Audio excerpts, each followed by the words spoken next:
Hello again, I am Umbra, Lord of the Rees, Master of Autism, and the Scourge of Chicken Tendies. To anyone returning to this channel, I thank you. Apologies for the radio silence on the channel. A lot of personal obligations got in the way. Very, very important ones that I'm sure you all understand. For anyone new, thank you for popping in. I hope to earn your likes, shares, subscriptions, follows, or anything else you do to help me get my message out to the void of the internet. Or I could just stay an autistic man shouting at clouds. That works too. I'm seeing a lot of misinformation being spread lately about the motivations, goals, and sides of the two factions currently engaged in the culture war in gaming, and I hope to clear some things up. You may ask, why should I listen to this autistic man with an anime avatar, which is fair criticism, to be honest? I hope that you will listen to the merits of my words, backed with the first-hand experience of someone who has been in the trenches of this fight for over a decade. I can speak to the things that sparked the conflict from the perspective and knowledge of someone who was there, and of the experience of someone who watched both sides evolve through the years. It is essentially a war fought with words and ideas. I will be explaining and examining it with all the energy of a leather jacket wearing history professor with tenure and a flask of whiskey he sips during the lecture. The kind of guy who can get away with coarse language and sarcastic humor while still giving you some useful information. So without further ado, let me tell you about some shit. Any conflict starts with three things. The belligerents, also known as the people fighting, the co-belligerents, aka allies of the people fighting, and the casus belli are the cause of war. I will attempt to do a thorough explanation of both sides and why they are fighting and the causes of that conflict. Since the anti-woke side, quote end quote, is a reactive and not an active belligerent, I will be talking about them second. If you have questions about what the difference between an active and a reactive belligerent are, I will explain it later. On the side of the active belligerents, you have an alliance of several subsets of ideology that are in an alliance of convenience. We call this alliance of people woke. However, many people have complained nobody can define woke. The self-given definition of woke by woke people is the awareness of systematic systems of oppression. This is technically correct, but also an overly generous description of what they do and believe. This is a difficult knot to untangle, so I will introduce them in reverse chronological order so you can see how they are relevant, and then go chronologically in my explanations. Oh shit, here we go again. To go in reverse chronological order, you have intersectionality, critical gender theory, queer theory, critical race theory, feminist critical theory, and critical theory itself. To start with the beginning, or as close to the beginning as we can get without turning this into a multi-hour long video, critical theory is the basis of the entire conflict. So to understand that is to understand the core of what is even happening. No accounting for taste, really. I will try to keep it to a layman's understanding. I know there are going to be some niggling semantic details that I'm going to miss in this, but trust me, it is a distillation. The concept of critical theory is the concept that you are not free. Critical theory goes further with the idea that all things exist and can only exist within an oppressed-oppressor relationship. You better make sure that you are the oppressor. It posits that there is always someone oppressing another person. So only through oppression of an oppressor can the oppressed be free, but then they become an oppressor.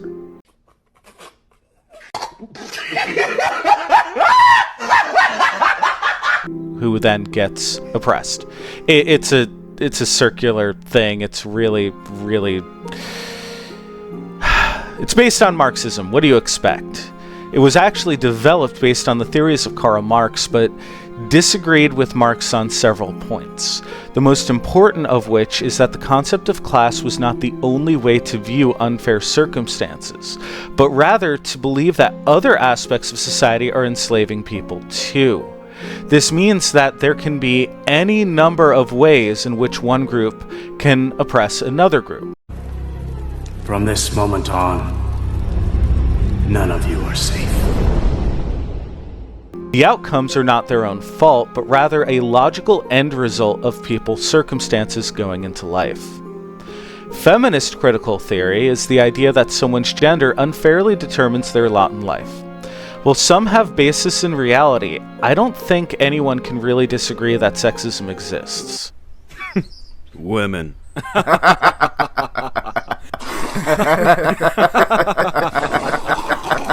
However, it goes a step further by taking a Marxist view, as I outlined above.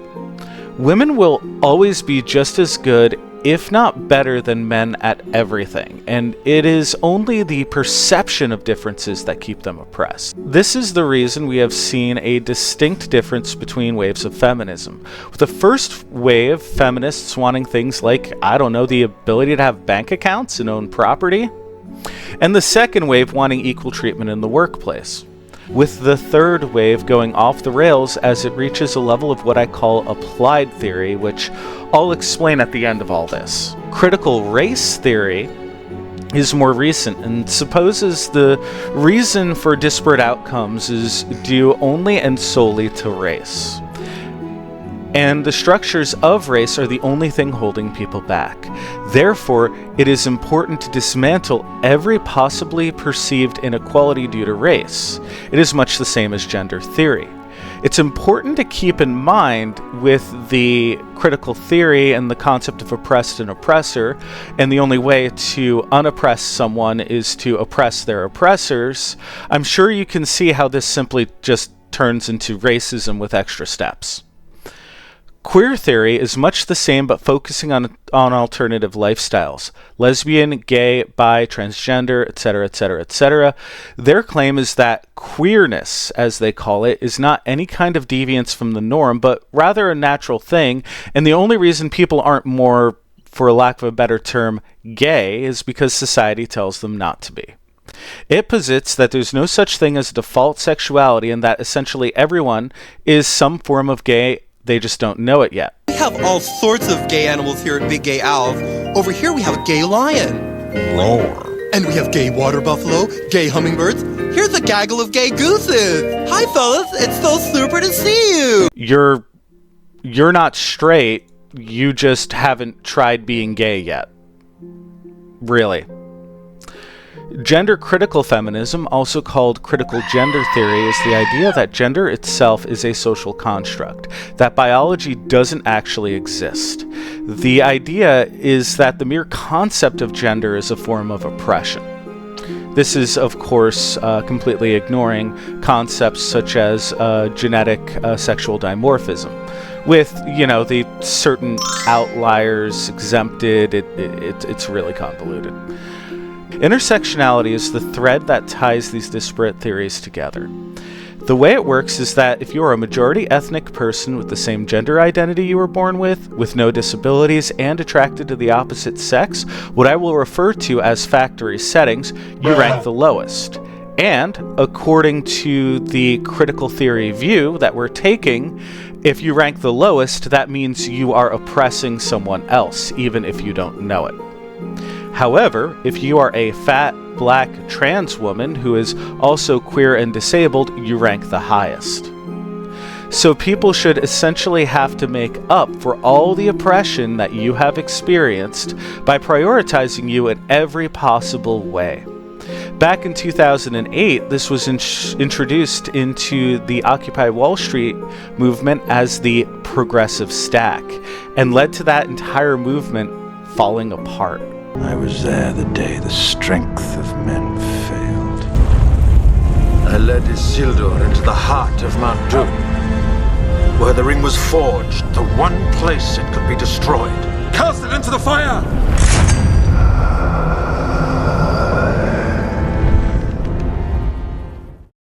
Applied theory is where we run into trouble, and is the casus belli of woke.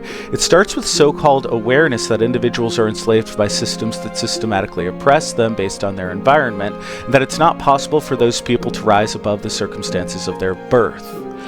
This then follows to the logical conclusion. If you know about something but you don't do anything about it, then you are guilty of it. So now you have to do something about it. And that is where applied theory kicks in. If you are alive, then you are guilty of the original sin of being born in some kind of non-marginalized group or another. The only way to attain some measure of virtue in this system, but notably not forgiveness, is to accept oppression by the supposedly aggrieved and oppressed party, and to spread awareness of what essentially amounts to original sin amongst others. They must dismantle any system they perceive as causing oppression, which ends up being just about all of them, with intersectionality tying all these ideas together, and they do so piecemeal. One piece at a time. The only solution to past discrimination is future discrimination, as Ibram X. Kendi said. By the time people reach the point of actually applying the theories, they have gone so far down the rabbit hole that it's almost impossible for them to get out of the Marxist brain trap that is the framework of critical theory. Applied critical theory is most obvious in games like Dustborn or the recent failure called Concord. You can also point to the changes made to characters in Spider-Man with Mary Jane, Lara Croft, and many, many, many others. But to be honest, with Concord, they really should have called it Challenger with how long that launch lasted.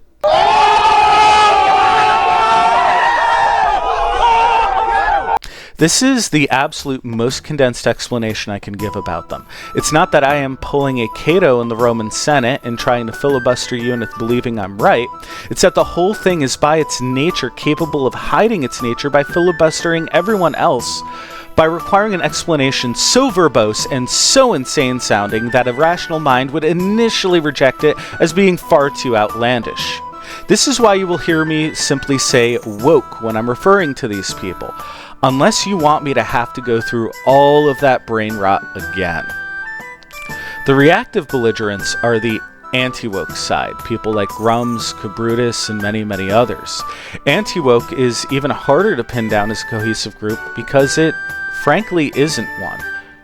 With the woke side, you have critical theory and intersectionality as a thread tying it together, but among the anti-woke, you really just have a reactive group made up of people that reject in some way or another the premise that one's circumstances are solely dictated by the circumstance of their birth, and that the only solution to it is to discriminate against groups viewed as privileged. They could even agree to that aspect if they only disagree that this must be pushed in every form of media imaginable.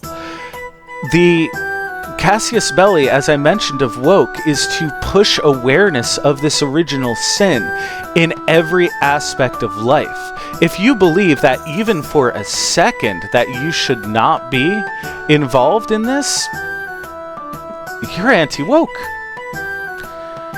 Though there have been attempts to paint a picture of what someone who stands against critical theory is, in truth, if there is a single thing you disagreed with in the above section, you are anti-woke, guilty of oppression, and must repent.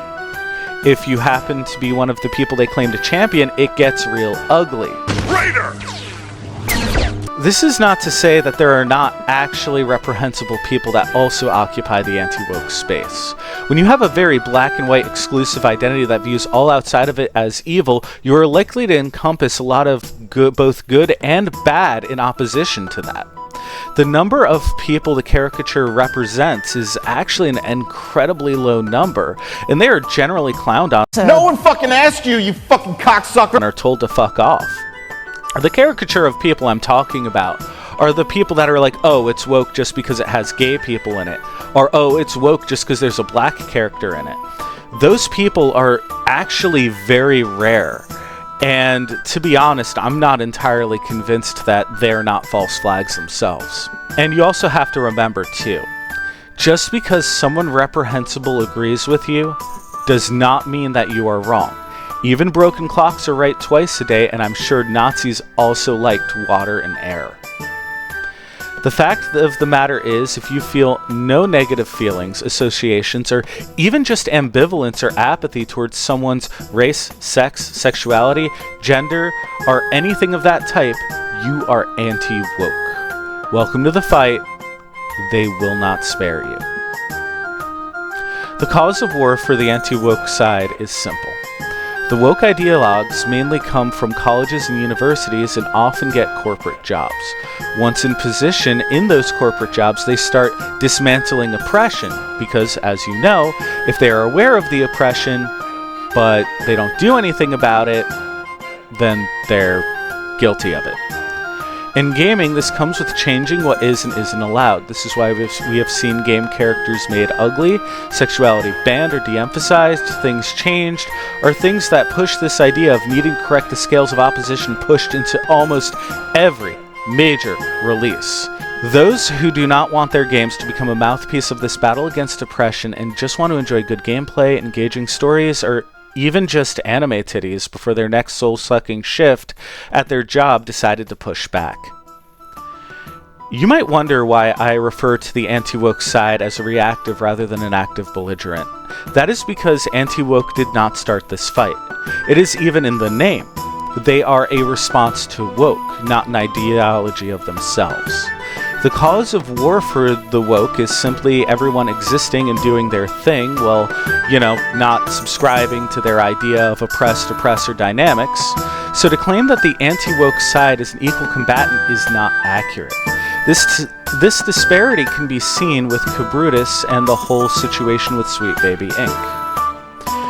To keep things more focused for today's discussion, Sweet Baby is a consulting company that essentially acts as a way to make sure companies don't run afoul of the tenets of critical theory, just to make sure they don't fall into sin.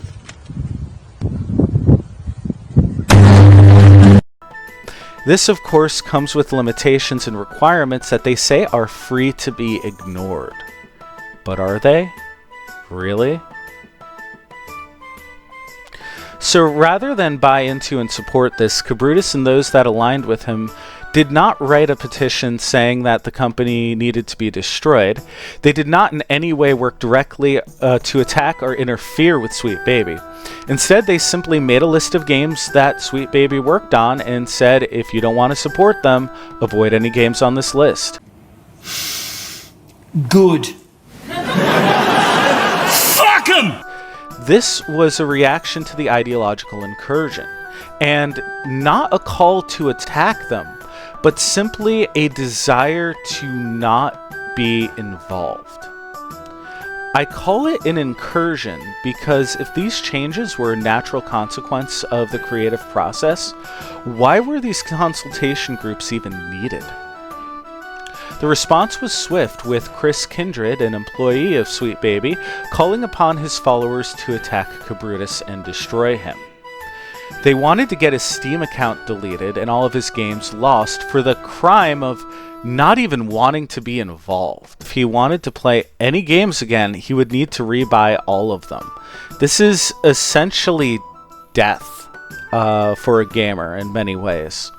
This was when things got heated as the anti-woke side in reaction started exposing Sweet Baby's misdeeds.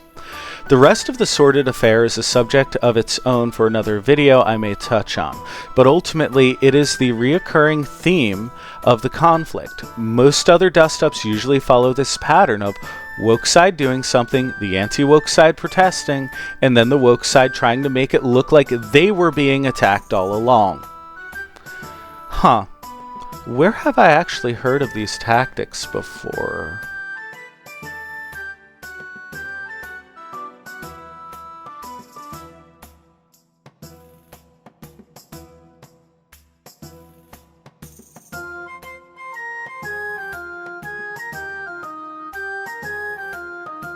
Well, frankly, being anti-woke means you just don't like woke. If getting lectured about skin color and oppression annoys you, you are anti-woke. If you get mad that black or gay people exist at all, then you aren't anti-woke, you're just an asshole, and I'm going to ask you politely yet firmly to leave. With a shotgun. So to answer the age-old question, what makes something woke versus not woke, I've prepared a handy chart. Character is just black. Not woke. Character is black and makes it their entire personality. Not yet woke, but dangerous. character is black, it is their entire personality, and they need to shoehorn some scenes of them being treated badly because we need to remind you that real-world racism exists. Did I remind you that real-world racism exists? You should feel bad? Woke.